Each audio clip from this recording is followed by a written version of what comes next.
हो रही थी। अगली सुबह क्रिस्टी एना को हॉस्पिटल में ले जाती है। रास्ते में क्रिस्टी नोटिस करती है कि एना का पेट फूल रहा है, जिसकी वजह से उसकी जींस की बटन भी बंद नहीं हो रही थी।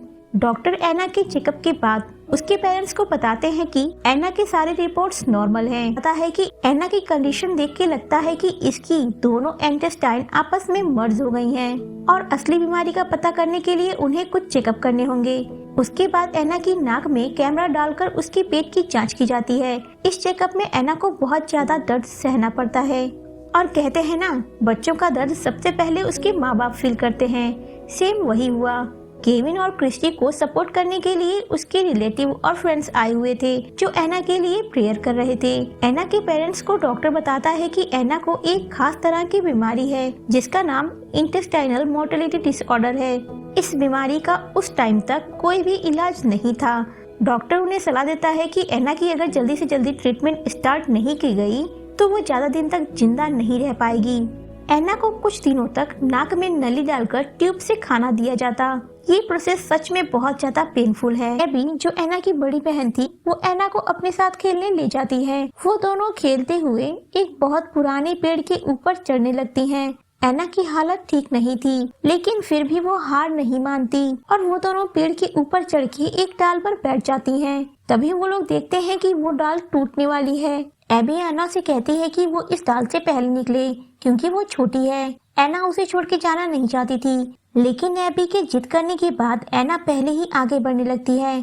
और जैसे ही वो आगे बढ़ती है, पेड़ के बीच में एक बड़ा सा होल था, जिसके अंदर वो गिर जाती है। वो पेड़ कम से कम 20 फीट ऊंचा था।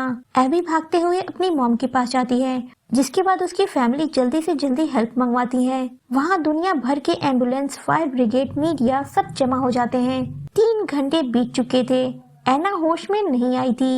ये देख के न्यूज रिपोर्टर कहने लगते हैं कि शायद वो अब जिंदा नहीं होगी। इस बात को सुनकर एना की मॉम बहुत ज्यादा दुखी हो जाती हैं और वो रोते हुए उस पेड़ को पकड़कर प्रे करने लगती हैं, जिसके बाद उसकी पूरी फैमिली उसे ज्वाइन करती है।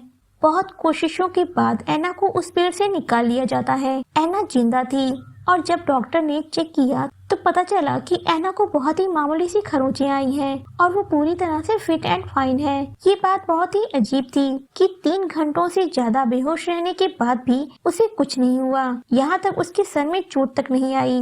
कुछ दिन बाद क्रिस्टी देखती है कि एना का पेट भी अंदर चला गया और वो पहले की तरह हेल्थी हो गई। उसके स्टमक में जो भी डिजीज थी वो पूरी तरह से ठीक हो गई। एना एक दिन अपनी मॉम से बताती है कि जब वो ट्री में गिरी हुई थी, उसने अपनी बॉडी को देखा और वो उसके अंदर नहीं थी।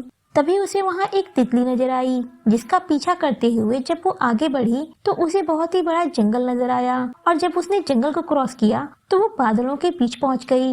बादलों के बीच उसे गॉड की आवाज सुनाई दे रही थी। एना उन्हें देख तो नहीं पाई, लेकिन उन्होंने उसे कहा कि वो ठीक हो जाएगी, इसलिए वो ठीक हो गई। क्रिस्टी अगले ही दिन